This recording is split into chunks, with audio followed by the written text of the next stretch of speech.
Welcome! This video today is about showing you how to do the rib stitch. So the rib stitch is actually pretty easy because it's just based on knit and purl, and it's all about combining them. So the rib stitch looks as a result in a texture that looks like this one. So you can see here it's very stretchy. You can see here there is like a column of V, the knit, and a column underneath a little bit of purl. It's a texture that is completely reversible, so you have the exact same design on both sides. It is also often used at the end of sleeves, on a sweater, for example, or at the bottom to make the edges. Sorry. So how it's made, as we say, it's alternating knit and purl. So I'm gonna show you here. I have 15 stitches on my needle. Typically, and this is the case on almost all of my patterns, I always slip the first stitch because it makes it a little easier to have it tight, and that makes neater edges.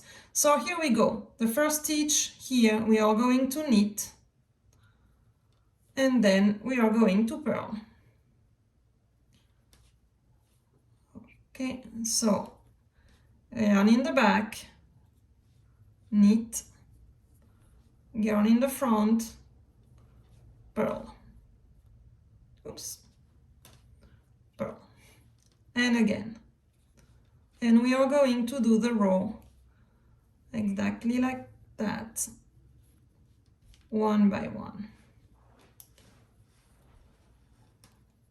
You can also have some designs where it goes 2 by 2, so you do 2 knit, 2 purl, 2 knit, 2 purl, and that makes ribs that are a little thicker for a different kind of design. But just going to show here how to do it. Then knit, and I always knit, no matter how I hand, I always knit the last one. Same way, it's to have like even and neater edges on both sides. And I turn around.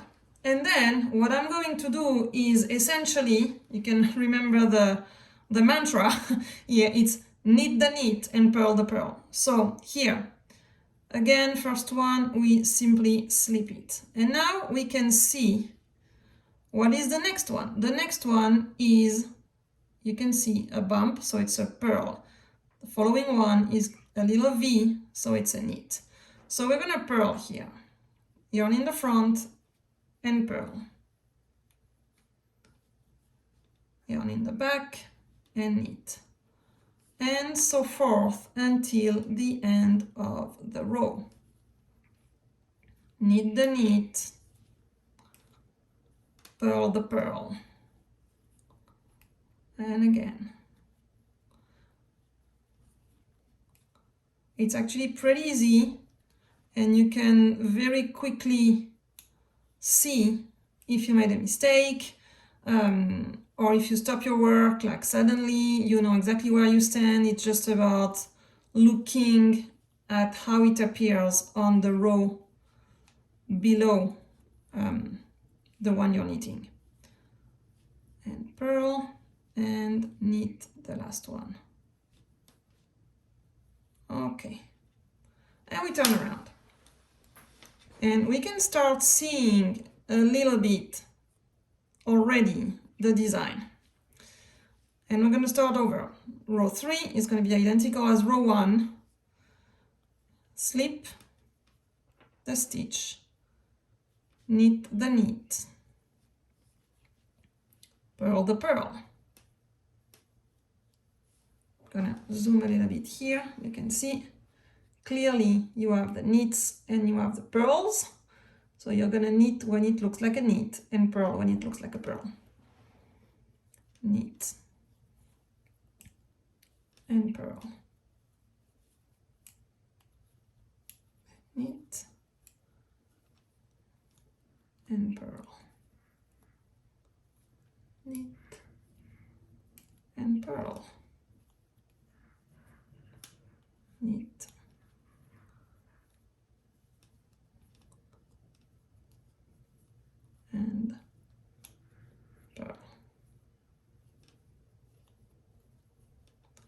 knit, and knit the last one always. Okay, so you can see here, this is how it's gonna look. It's identical on both sides. Columns of V, columns of bumps. Okay? So that's how you do the rib stitch. If you have any questions, feel free to ask. You can like this video if it was helpful, and see you in the next video.